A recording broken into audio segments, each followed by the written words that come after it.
Hello everyone, MFPallytime here. Welcome back to Borderlands 3. Hope you guys are having a great day today. In today's video, we are specifically trying to go after a rare spawns item. I guess you can call it a rare spawn. Actually, it's probably more accurately just referred to as one of the legendary hunt enemies. I don't believe he's guaranteed to spawn every time, though. This particular enemy drops an SMG by the name of the Bankrolled Predatory Lending, and it's a pretty unique weapon, to say the least. So I figured I would give a shot at farming it today. Now, like I said, I don't think this guy spawns every time, so hopefully we get lucky on this first run. It's him right there, the Lavender Crawly. So this gun can technically drop from anywhere, but has a higher chance of dropping from this guy. He's resisting a lot of electricity damage, but we could just hit him with a little bit of explosives, and there's not too much you can do about that. We have a flacker for a reason, you know what I'm saying? He cannot be rushed down, though. He cannot be killed right away. He has to go through this process of going into the metamorphosis, and then he's going to split into two other Crawlys that we also have to take down. And once again, they can't be rushed down. I believe both of these guys are going to go through metamorphosis again, or they're just going to sit at 1 HP for quite some time, like this guy right there. Yeah, metamorphosis one more time. So, it doesn't really matter how good your DPS is, it'll cap out at a certain point. But one is down, the other has followed, and no legendary weapons are on the ground for us right now. So, let's try again. He spawned again. Maybe he does spawn every time. Let's see how much better off we are without using our grenades. Actually, he's a pretty tanky boy. I don't have any corrosive weapons on my Moes right now, so this is kind of the best I got. Oh, that was a good shot, though. Weak spot, if you're trying to kill him a little more efficiently, is his the little end right there underneath his wings. He is protecting that, or she, or whatever this is protecting that when it's facing towards you, so you have to get behind it somehow. Maybe this would be a little bit easier for me to farm on Amara, because I could just phase grasp him. But nonetheless, here we are. Oh, it has a top hat! They both have hats on! I didn't notice that on the first kill, probably because I couldn't fucking see anything on the first kill. So will it go into... Yeah, it'll go into metamorphosis even when the other one is still alive. Oh, and each of the ads has a chance of dropping the legendary, I take it? They all seem to drop loot independently. I brought over my Amara just to see if she can make this look a little easier. Oh, yeah. That's not bad damage. Oh, we got two legendaries. Is it one of them? Wait, did I get two of them? I got two of them. What the fuck? Wow, Amara, are you lucky? One of these did roll shock. One of these rolled radiation. I believe it can also roll with just normal bullets with no elemental status effects, and also with fire. So pick your poison in that regard. Are these about the same? They are. So this one, actually, they're slightly different. This one does 231 damage, 57% accuracy, 66% handling, 3-second reload time, kind of a long reload time, but a very fast 11 rounds per second with that fire rate. Magazine size is 66 as well. So like some other guns we've been taking a look at, if you put this in the hands of a Moes that goes down the green talent tree, I bet she could fire this thing all day without ever reloading. It says bullets are cheap, but not that cheap for its red text. This one also has 10% critical hit damage, 32% weapon damage, 44% weapon shield capacity. It is a Hyperion.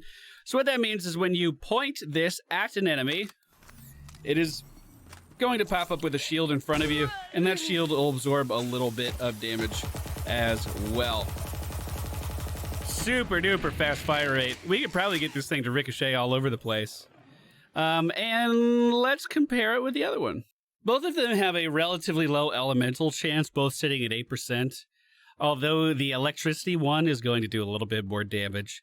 The weapon damage on the electricity one is also higher and has a significantly higher handling as well. If you're ever curious about what parts make up your weapon, I think I am going to go with the radiation one, by the way. But if you're ever curious about what parts make up your weapon, you can inspect these and then go to this tab up at the top.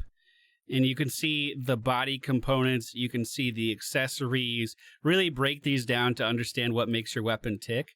I always thought that was really cool. And I don't think I've actually showed it off in any of these videos. So there you go.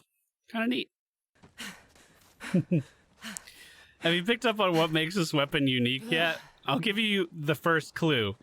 Look at my current magazine, or my current ammunition. We're at 92 bullets in our magazine, but 2,138,144 in reserve.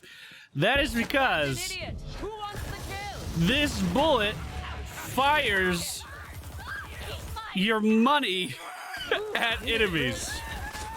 Your bank account is what funds this weapon to continuously deal damage. Which actually comes with some really funny stipulations, right? Because in the early game, you would likely never, ever, ever want to use this gun under any circumstances, because it would just be cheaper to use literally any other SMG. Hey, you there, little buddy. It would be cheaper to use literally any other SMG to make it work. But as you enter the late game, and especially as you start to play in like true Vault Hunter mode and stuff, sorry if the game volume was a little loud there, by the way, especially as you start to play in true Vault Hunter mode, money is no object. In fact, we've made money here using this weapon. Just while we've been here, we've made about $200,000. I mean, that enemy we just killed probably had something to do with it. So effectively, it's a gun that you can bring into things like Proving Grounds or the Battle Crucible things. I forget what they're called right now. But like the late game arenas where you're trying to survive horde mode. In those situations, sometimes ammo can become very scarce. And you can find yourself in situations where you simply cannot fire a particular type of weapon any longer. Well, that's where this gun comes in. As long as you don't die too much or respec too much or just blow all your cash on SDUs recently, which, by the way, I don't think that's a bad thing. You should definitely buy SDUs. But let's say you're broke, then this gun's terrible. But if you're in a position where you're actually gaining money in the game, then this is actually, in some cases, cheaper and more reliable than getting ammo out of the vending machines. So certainly a pretty unique weapon in that regard. Also, as I'm sure you can tell, the damage on it really isn't that bad. Also with this build for our Siren, we have the Indiscriminate talent in the red tree, which has a 60% chance to ricochet a shot whenever we hit someone that's phase grasped, or a 30% chance when we don't hit someone that's phase grasped, so when we're just shooting around like normal. Because of the high fire rate on this gun, we should be firing off ricochets fairly often, which also means that we're going to be applying our status effects from our build to a lot of enemies at the same time. So, it's actually not a bad weapon at all. I actually kind of like it. Look at that. I like how you can literally see the money on the right side of your screen just leaving your bank account. It also shoots $signs at enemies, and I don't know if you could tell. Maybe I'll slow down and zoom in on it. There's actually coins coming out of the... Oh, it's a lot easier to see when you're firing from the hip. There's also coins coming out of the front of our weapon as well, just so there's no mistaking that you're fucking shooting money out of this thing. That is exact... Ouch. Hey, bud. Chill. Relax. Oh, we might be in trouble here. Believe in the hip fire! Believe in the hip fire! Here we go. Now, because our particular version that we're using right now is radiation, that means whenever we apply that status effect from radiation, enemies that we're fighting are going to take, I think, 50% more damage from our bullets. We can couple that with the fire element from our talent tree, from our Fist of the Elements, and then not only are we applying radiation to our main target and fire to our main target, but both fire and radiation are going to be ricocheting around as well. So this could be a pretty good way of just melting through large amounts of enemies. And as you've seen, even though we're spending money with this setup, we're also making money at the same time. Now, the damage isn't anything incredible, but this could be a very reliable weapon, assuming you're financially stable enough in the late game of Borderlands. I mean, really, just to give you an idea, we started playing some True Vault Hunter mode last night, and I made $2 million in about 5 minutes. Like, it was really nothing. It was really nothing. Okay, that damage right there is not bad at all. Pretty interesting gun, to say the least, and it's actually really not that bad at all. I do like Hyperion SMGs. The thing with Hyperion, if you didn't know, is the longer you fire the weapon, the steadier it gets. So I'll just go in, I'll go ahead and throw away some money here just to test that for you. I'm happy to do it, just to give back to the community, you know what I mean? So you can see my weapon handling is kind of all over the place right now. But if we start to fire, it becomes a laser.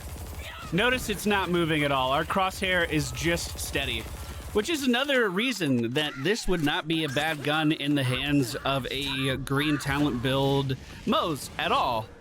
Because you could simply set it up so you're barely using any ammunition whatsoever. And as you're firing, this gun is just going to be completely steady. Look at that.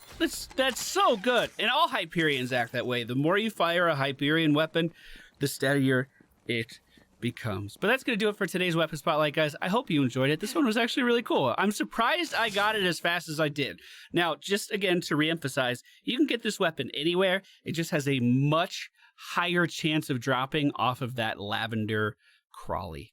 So that's going to do it for me today, boys. Thank you for watching. Hope you enjoyed. I'll see you guys again very soon.